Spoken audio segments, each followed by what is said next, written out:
Europe 1. Le grand direct de la santé avec Jean-Marc Morandini.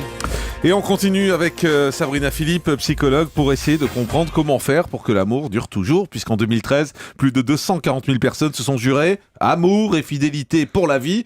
Bon voilà, généralement la vie c'est 3, 4 ans, 5 ans, 6 ans. C'est 4 ans. Selon l'INSEE, 4 ans. c'est 4 ans la durée moyenne aujourd'hui des unions. Oh, c'est super court en fait. C'est très très court. Alors il faut savoir qu'un couple, en moyenne, un couple sur deux se sépare.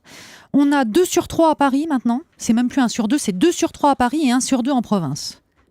Des unions finissent par une séparation, un divorce. Mais est-ce que c'est une règle ? Est-ce que l'amour ne peut pas être éternel ? Ah bah si, l'amour il peut durer, mais c'est vrai qu'il y a aussi des choses à mettre en place. Alors, c'est ce dont on va parler ce matin ensemble. Il y a Paul Morand disait, c'était une très jolie phrase, il disait « L'amour n'est pas un sentiment, c'est un art ». Voilà. Joli. Donc comment faire de votre amour quelque chose qui est artistique ? Parce que ça se travaille au quotidien. C'est pas juste que vous vous aimez et puis voilà. Ça se travaille comment ? Expliquez-nous. Alors je vais vous donner 7 points. Ah. Voilà, 7. Tout le monde prend des notes. Voilà. Tout le monde a pris son stylo. C'est bon ?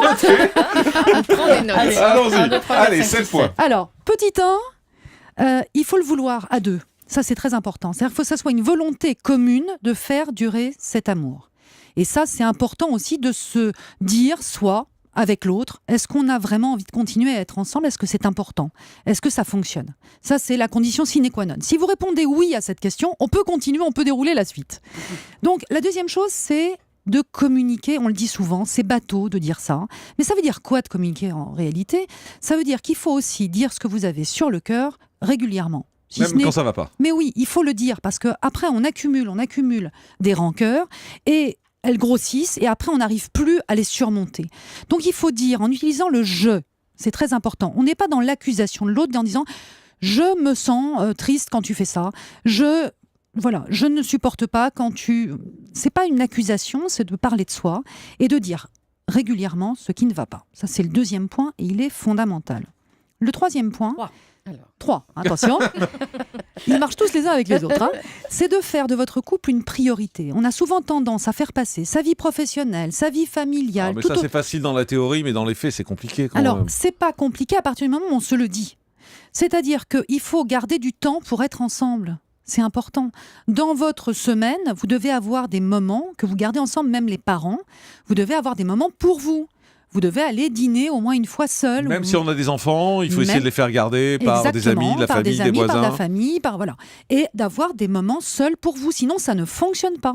Si vous n'arrivez pas à être à deux, d'avoir des conversations à deux, de parler de vous deux, ça ne fonctionne pas. Oui, on dit aussi que ça ne fonctionne pas parfois quand la femme devient maman.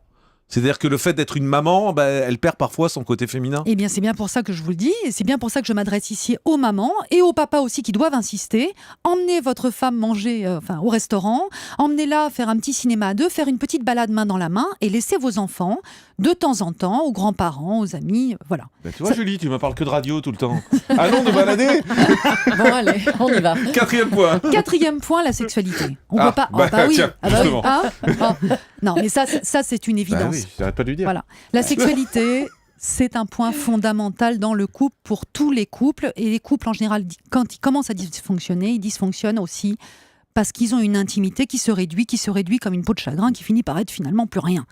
Donc la sexualité, ça s'entretient, il faut conserver sa libido, il faut là aussi en faire une priorité. Comment on fait ? C'est pareil, on y pense, on prend du temps, on se fait des petites escapades, on garde ça présent, on s'envoie des petits SMS, c'est toujours…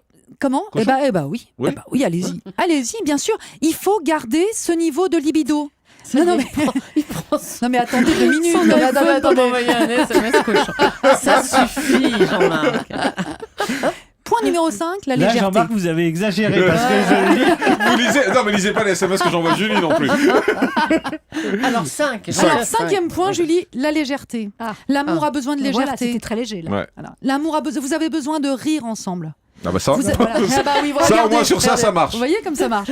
Vous avez besoin de rire, vous avez besoin d'être complice. Donc vous avez besoin de légèreté. Il faut aussi savoir parler de sujets légers. Je sais, quand on est ensemble, quand on est en couple, on a des obligations.